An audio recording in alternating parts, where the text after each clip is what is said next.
अपने पति को खूब खिलाती है, हिष्ट पुष्ट हो जाए, और पराये जो रहते हैं जिनका कोई नहीं रहता उसको जैसा भी वो भोजन दे दे, है कि नहीं? भरत जी महाराज के साथ नहीं हुआ, जड़ भरत जी के साथ। यहाँ तक उनकी पत्नी कहती कि मैं आपको इतना घी खिलाता हूँ, आदि 56 प्रकार के भोग खिलाता हूँ, आप केवल दुबले पतले हैं, उनको देखो तो रुखा सुखा देता हूँ, ये तो हष्ट पुष्ट है। जीवन में प्रत्येक ग्रास को यदि आप स्वीकार करते हैं तो उस ग्रास में संतुष्ट रहना चाहिए। प्रत्येक ग्रास में।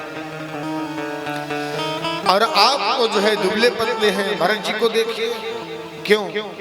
क्योंकि संत कहते हैं तुलसी बिरवा बाग की सिंचत ही मुरझा, राम भरोसे जो रहे पर्वत पर हरिया। जो राम भरोसे रहता है पर्वत पर भी हरि चले आते हैं, है कि नहीं? तुलसी बिरवा बाग की सिंचत ही मुरझा, राम भरोसे जो रहे पर्वत पर हरिया। समस्त विघ्नों को हरण करने वाले तो प्रभु हैं। एक नाथ जी के नाम सुने होंगे, एक नाथ जी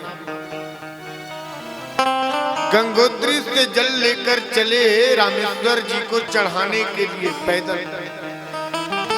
कुछ ही दूर थे, एक गधा छटपटाने लगा और उन्होंने क्या किया, गधे के मुख में ही डाल दिए। बोले हे भोलेनाथ, हे रामेश्वर जी, मैं इसी में ही आपको जल दे रहा हूं, और वहीं पर वो प्रकट हो गया।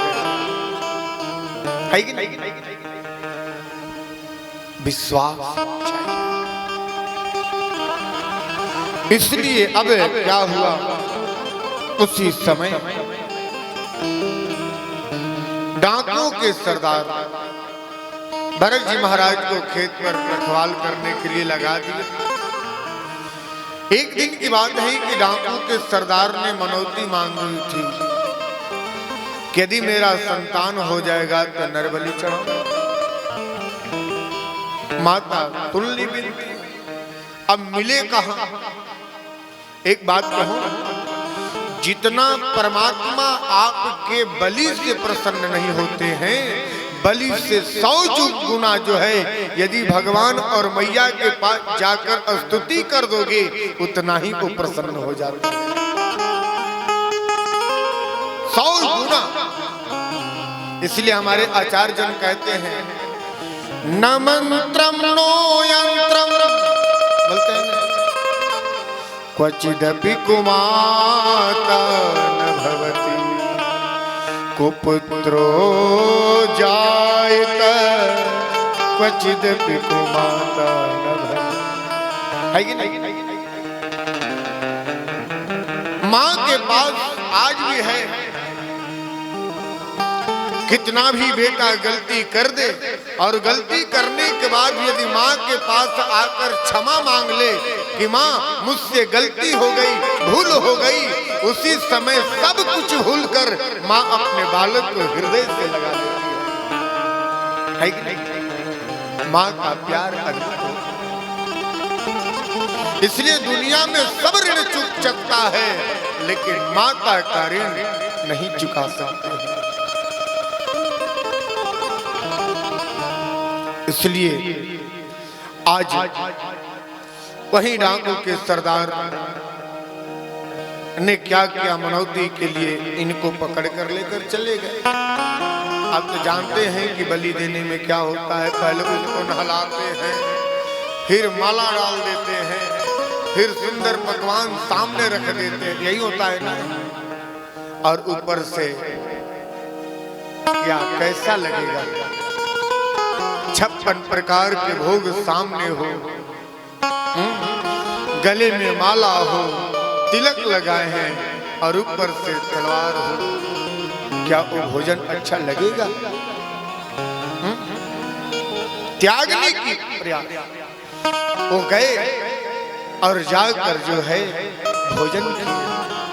और भोजन करने के बाद जब ही आया सरदार वध करने के लिए, उसी समय कहा कि मस्तक को नीचे करो।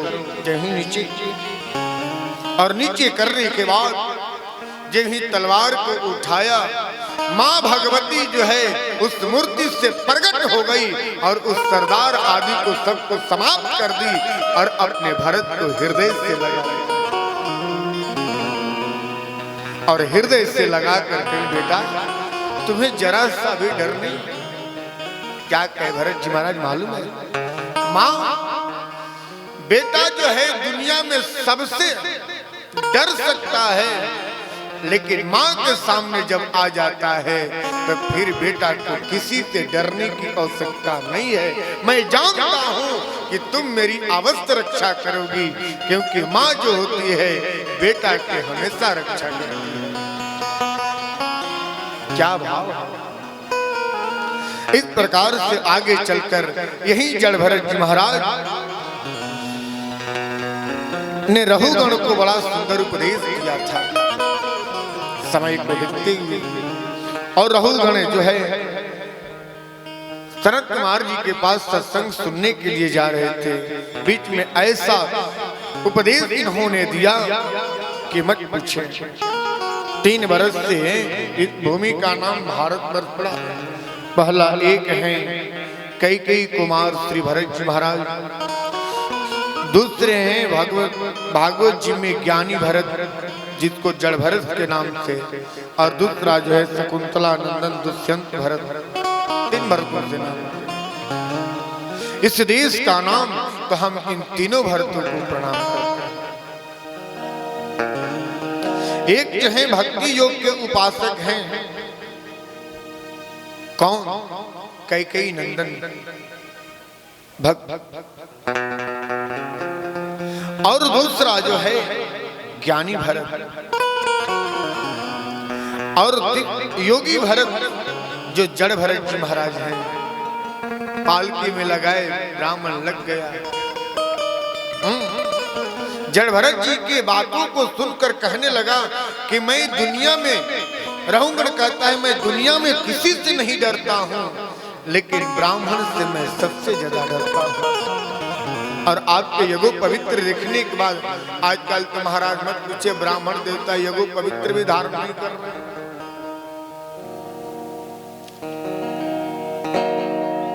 ये यगो पवित्र क्या है? हमारे संपूर्ण शास्त्र वेद पुराणों को मैं कंधे पर धोकर लेकर चलता हूँ, क्योंकि कलयुग में तो सबका मेमोरी खत्म है कि नहीं? अब गूगल गुरु में मेमोरी लग गया है कि नहीं? 64 GB में तो सब ग्रंथ आ जाता है।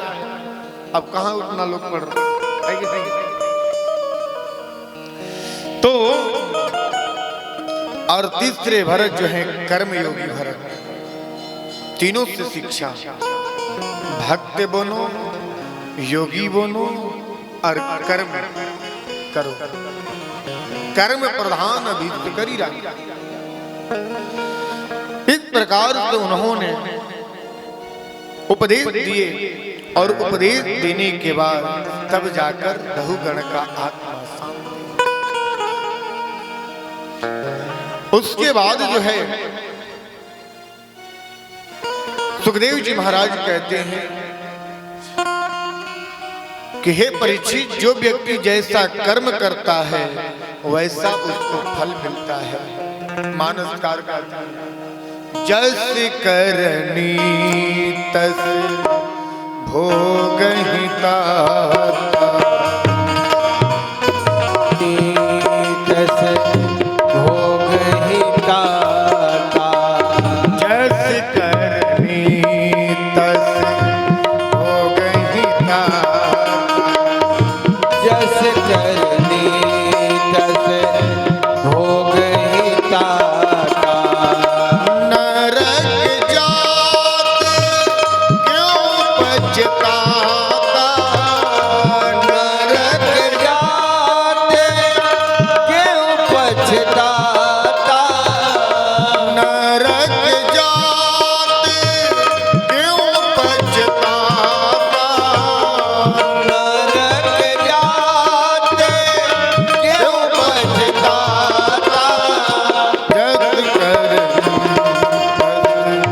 भोग हिताता।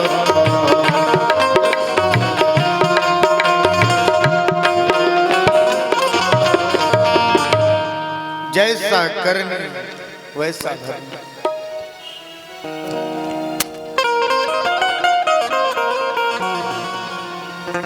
परीक्षित जी ने कहा क्षमा करें महाराज,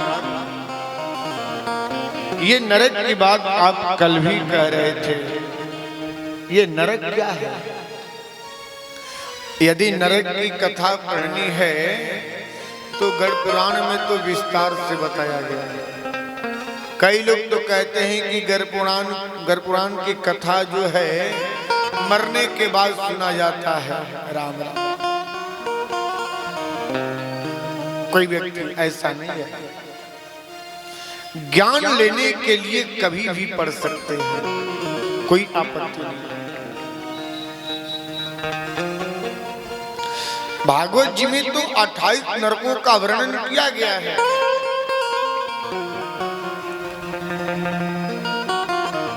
आदमी जब पाप कर्म करता है तो यमराज के दूत गले में रस्सी डालकर ले जाते हैं और नरक में ले जाकर डाल देते हैं।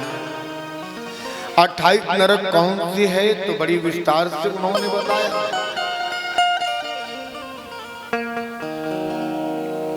खींच कर ले जाते हैं।